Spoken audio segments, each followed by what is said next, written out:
have been silent.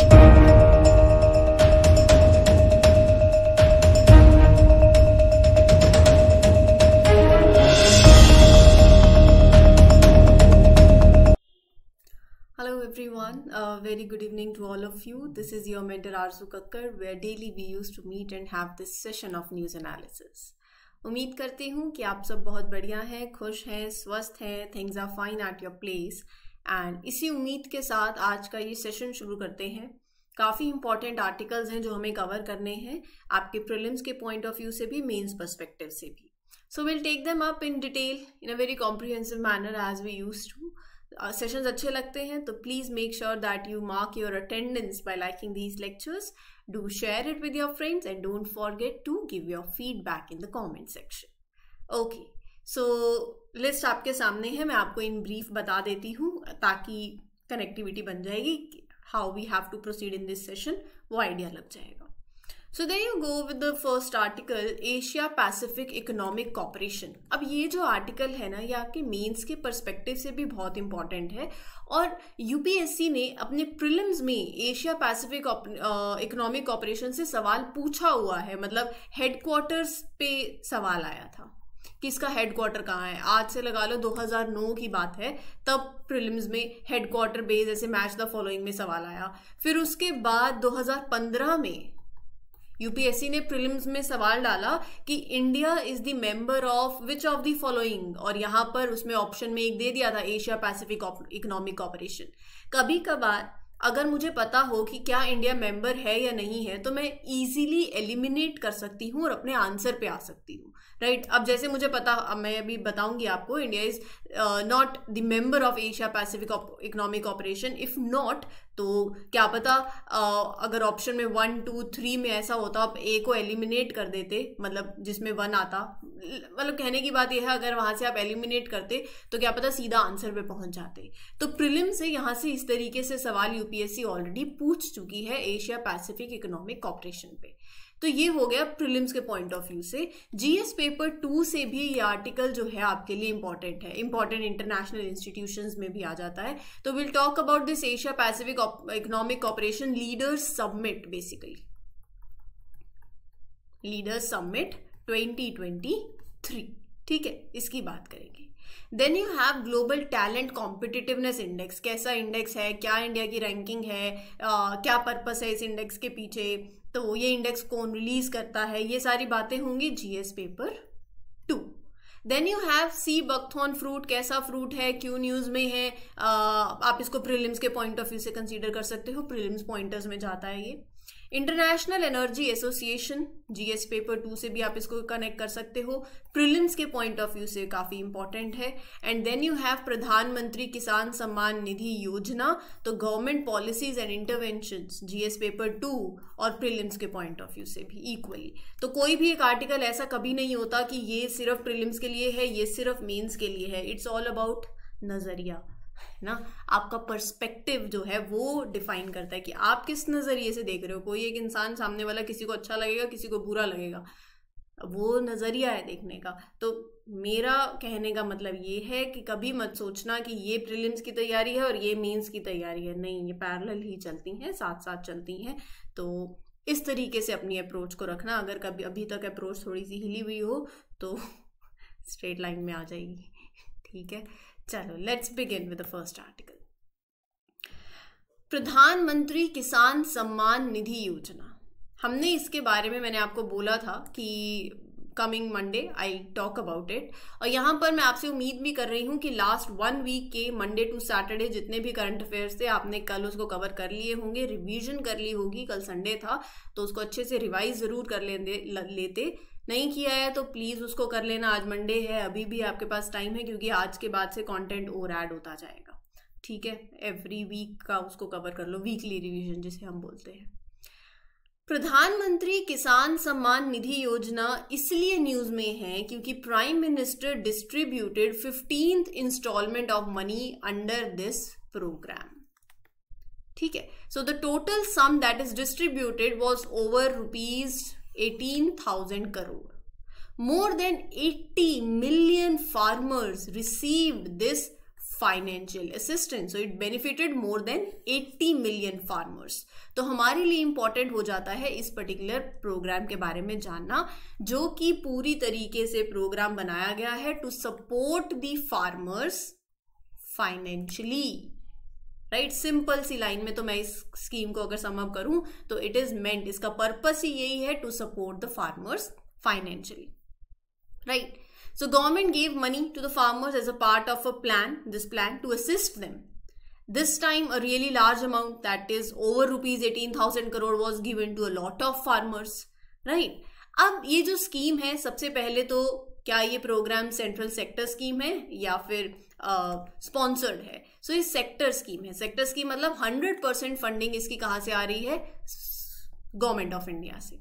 इसका main aim यही है to help the farmers financially so that they can buy what they need for their crops, ताकि ये ensure करे कि good yield हो, प्रॉपर क्रॉप हेल्थ हो, अप्रोप्रिएट यील्ड हो and commensurate with the anticipated income also. तो good yield, good income and so that they can buy what they need for their crops। तो एक financial assistance programme है। ये 2018 में, दिसंबर 2018 में ये प्रोग्राम स्टार्ट हुआ था, राइट। सो यहाँ पर फार्मर्स जो हैं उनको एक हर साल 6,000 रुपए, तो under this scheme income support of ₹6,000 per year is given in 3 equal installments. ठीक है, ये बात बहुत इंपॉर्टेंट है, फैक्ट है, ध्यान में रखना। So this money that is 6,000 per year, it is given in 3 equal parts. Beneficiaries, so the family as defined by the scheme, it includes husband, wife and the minor children. So the state government and UT administration decide कि which farmer's family qualifies for this particular support based on certain guidelines. Right, तो eligibility की मैं यहां पर बात करूंगी, और ये जो फंड जो दिया जा रहा है they are directly sent to the bank accounts of the beneficiaries. ठीक है, now let's talk about who are not eligible. तो जो नहीं एलिजिबल वो पता कर लो, वो याद कर लो। So who is not eligible? People और organizations that own land for institutions. So institutional landlords, all the institutional landlords are not eligible. So certain farmer families also that fall into a specific category, they are also not eligible for the benefit. Who are they? Which farmer family is excluded? कोई भी ऐसा individual जिसकी constitutional post holder रहे हो, so one who have held constitutional post in the past are not eligible, और present, past में या फिर अभी उनके पास अगर कोई कॉन्स्टिट्यूशनल पोस्ट है सो they are not eligible. Farmer and current ministers और state ministers, member of Lok Sabha, Rajya Sabha, state legislative assembly, state legislative councils, farmer या फिर current mayor of the municipal corporation, farmer या फिर current chairperson of district panchayat, they all are not eligible.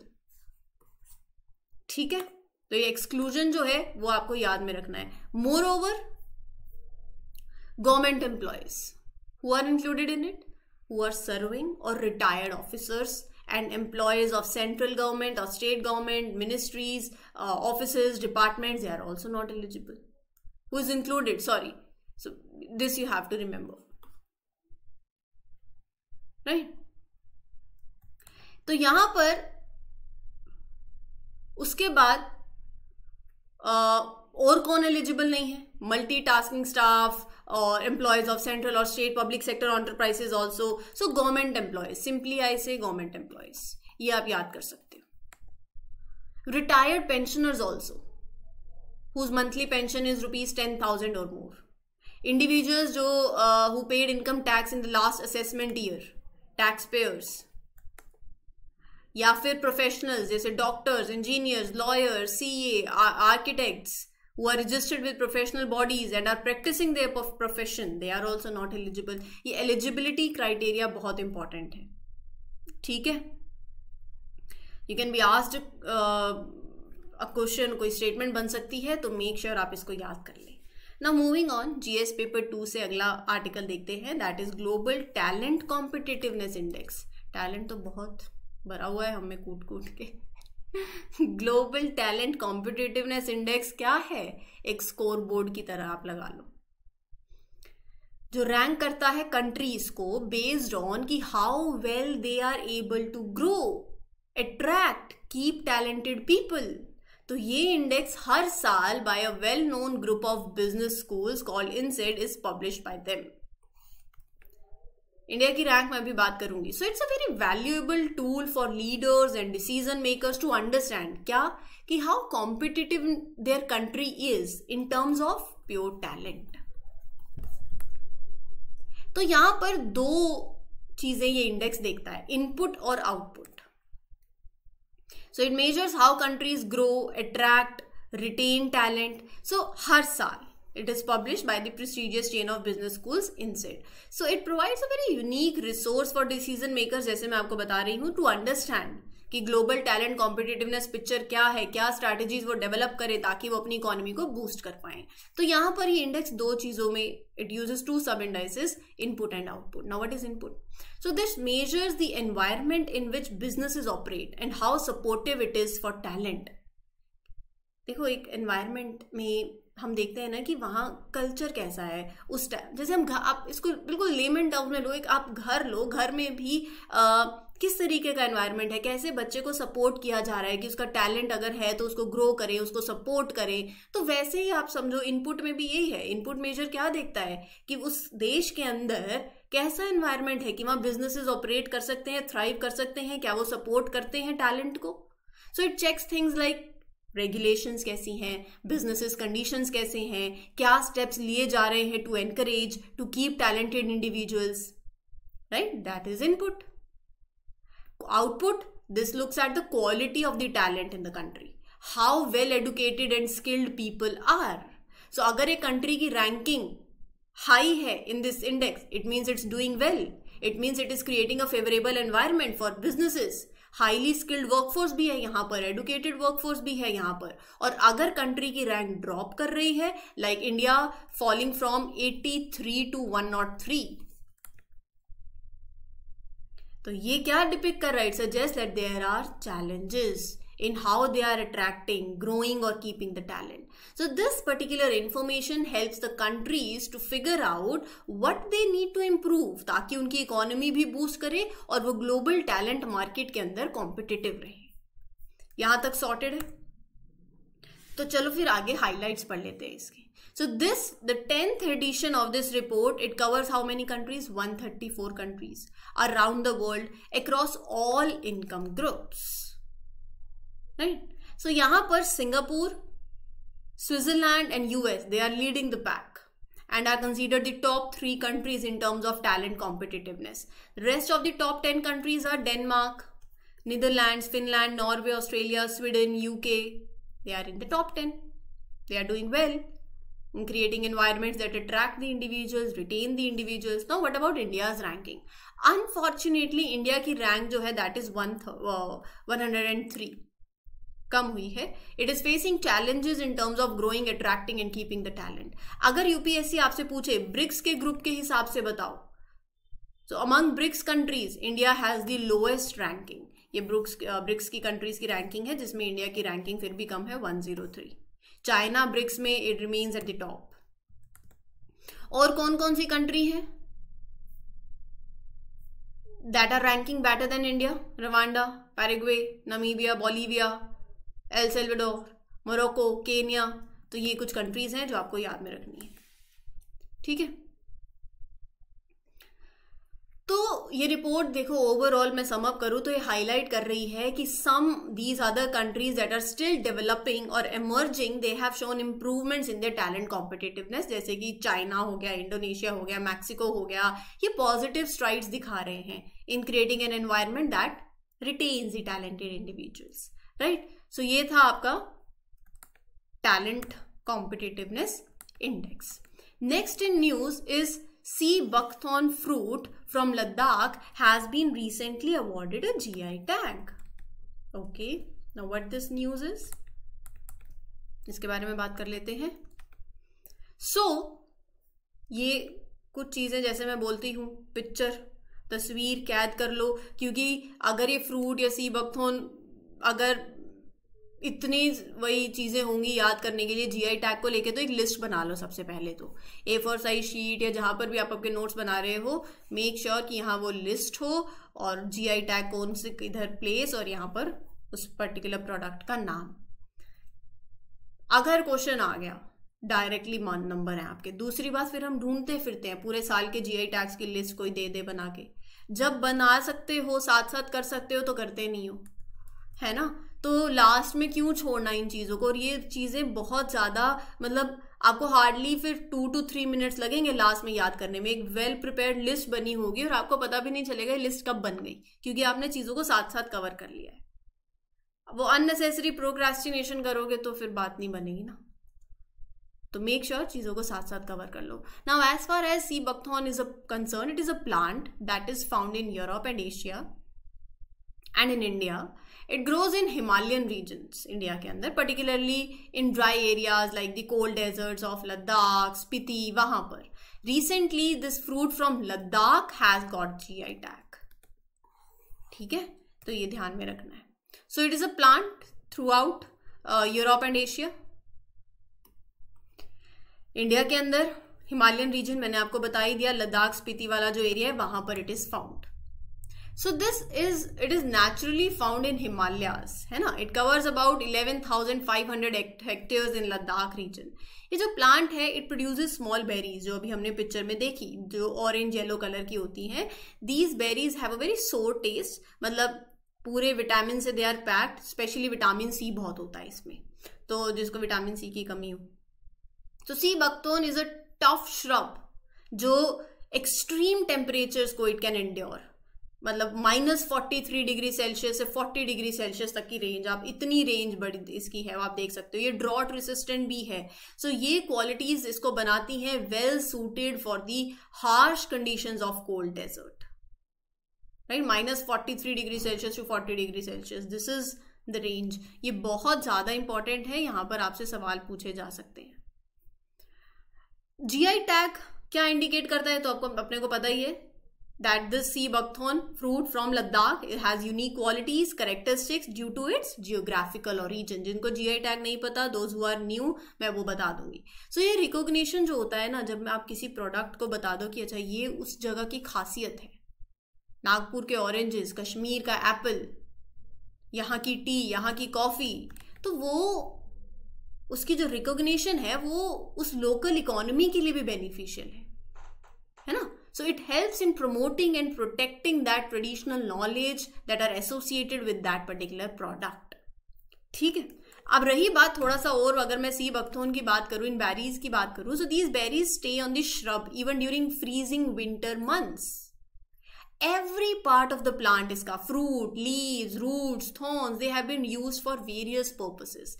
Medicine के लिए, nutritional supplement के लिए, fuel के लिए, even as fence. ये जो बेरीज है ये बर्ड स्पीशीज के लिए भी बहुत ही क्रूशियल फूड सोर्स है, स्पेशली ड्यूरिंग द टाइम्स जब कोई दूसरा फूड ऑप्शन नहीं है उस पर्टिकुलर रीजन के अंदर। और जो लीव्स हैं इस सी बकथॉर्न प्लांट की, they are rich in protein. ये बर्ड स्पीशीज के लिए भी हो गई, विंटर मंथ्स में throughout they remain intact, और ये प्रोटीन रिच फॉडर है फॉर सर्टेन एनिमल्स जो कोल्ड रीजन के अंदर है, animals like sheep, goats, donkeys, cattles, right, they also get benefit from these leaves. Now due to its resilience, versatility and various uses, this product is often referred to as wonder plant. Ladakh gold, golden bush, gold mine of cold desert, बहुत ही ज्यादा important line है, किसी भी term से statement बन सकती है। ठीक है, तो ध्यान में रखना। अच्छा, जो नए हैं जिन्हें ये नहीं पता कि जीआई टैग क्या है, let me give you brief about it. नाम से ही पता चलता है, जियोग्राफिकल इंडिकेशन टैग। ये एक स्पेशल लेबल है जो उस प्रोडक्ट को दिया जाता है जो उस पर्टिकुलर स्पेसिफिक प्लेस का है, उसके उसमें वहां की क्वालिटीज है, गुड रेपुटेशन है क्योंकि वो वहां का प्रोडक्ट है, they are made there. It's like a label that tells you a product is from a particular location, it has the characteristics of, मतलब it is closely tied to that place. Simple बात।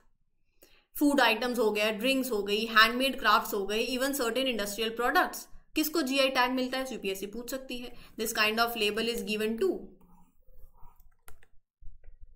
So if a product has a geographical indication, right, it means that people who make it can stop others also from using the same label if their product does not meet the standards or qualities associated with that specific place. ये बहुत important है, right? Now the rules for, अगर मैं GI की बात करूं, at the international level GI is governed by, पूछा जा सकता है, World Trade Organization's agreement on trade related aspects of intellectual property. India के अंदर we have our own set of rules for geographical indications taken care by which act? Goods Registration and Protection Act 1999. This tag is valid for 10 years. It can be renewed. Yes, it can be renewed. Then first product in India to be accorded the GI tag was Darjeeling tea in 2004-5. ठीक है, तो ये बातें याद में रख लेना, important है. Next you have International Energy Association released the World Energy Employment 2023 report. Important है. इसके बाद आज के आर्टिकल सारे इंपॉर्टेंट हैं, मतलब एवरीडे इंपॉर्टेंट होते ही हैं, बट मेक श्योर कि आप इनको साथ साथ याद करते चलना, बस यही मैं आपसे उम्मीद करती हूँ, क्योंकि नहीं तो फिर बाद में बहुत दिक्कत हो जाएगी, क्योंकि इतना कुछ हो जाएगा ना याद करने के लिए, फिर कहोगे कि कुछ याद नहीं आ रहा, कैसे मैनेज करें, क्या करें. अगर कोई भी डाउट आता है, कोई भी दिक्कत आती है, you can ask me in the comment section, right. चलिए, अगला जो आर्टिकल है that is regarding this international Energy association. They release world energy employment report 2023. पहला तो प्रीलिम्स में यहीं से सवाल बन सकता है, ये रिपोर्ट किसने रिलीज करी हुई है. जब भी आप रिपोर्ट देखो तो सबसे पहले तो आप यही पूछ लो कि ये रिपोर्ट किसकी है. Now let's break down the findings. क्या है इसकी रिपोर्ट में, क्या कहा गया है. ओवरऑल जॉब ग्रोथ की बात करी हुई है. ग्लोबली अगर मैं बात करूं, एनर्जी सेक्टर के अंदर जो नंबर ऑफ जॉब्स हैं वो बड़ी हैं बाय 3.4 मिलियन. और ये जो मैं आपको कंटेंट बता रही हूं ना, ये आपके मेंस के लिए बहुत काम आएगा. जब एक सब्जी बनाते ऊपर धनिया डालते हैं ना, धनिया से सब्जी की वैल्यू और ज्यादा एनहांस हो जाती है. वही फॉर्डर है जो आपके मेंस के वैल्यू, आंसर्स की वैल्यू को और ज्यादा सुंदर और निखारेगा. पता चलेगा कि हाँ बच्चे ने पढ़ा है.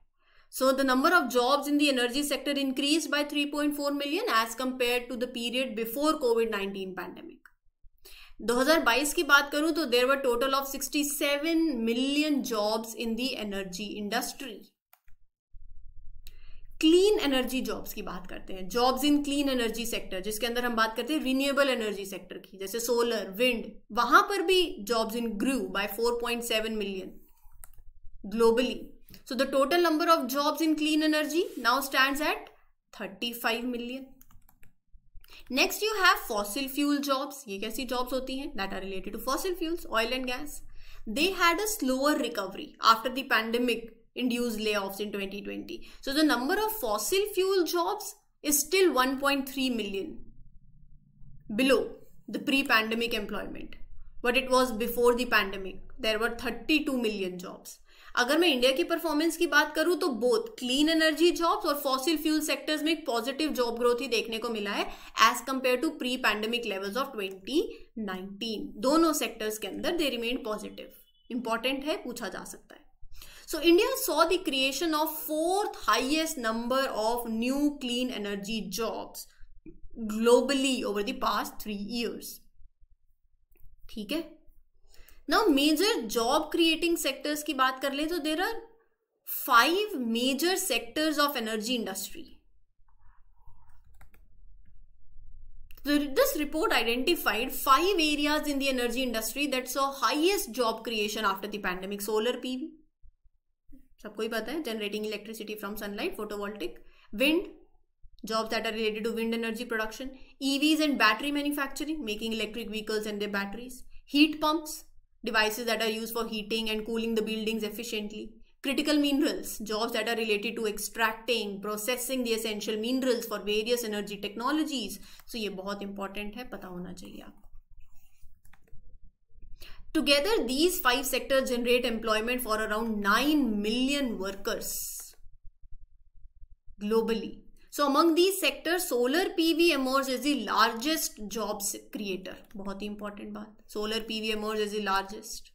Approximately 4 million jobs. एक significant number of people involved हैं in generating electricity from sunlight. Growth की बात करूँ in EVs and batteries, The manufacturing of EVs and their batteries was highlighted as a primary source of growth among these sectors. So indicate करता है कि जो production है of EVs, electric vehicles की, batteries की, they contributed significantly to job creation. ठीक है, sorted है. If yes, then this was all for today. Asia Pacific की बात मैं करूंगी आपके साथ अगले लेक्चर में. Till then, take care, good luck, good wishes. Do let me know in the comment section sessions कैसे लग रहे हैं. This is your mentor Arzu Kakkar signing off. Take care everyone. Good luck, good wishes. All the best. Thank you.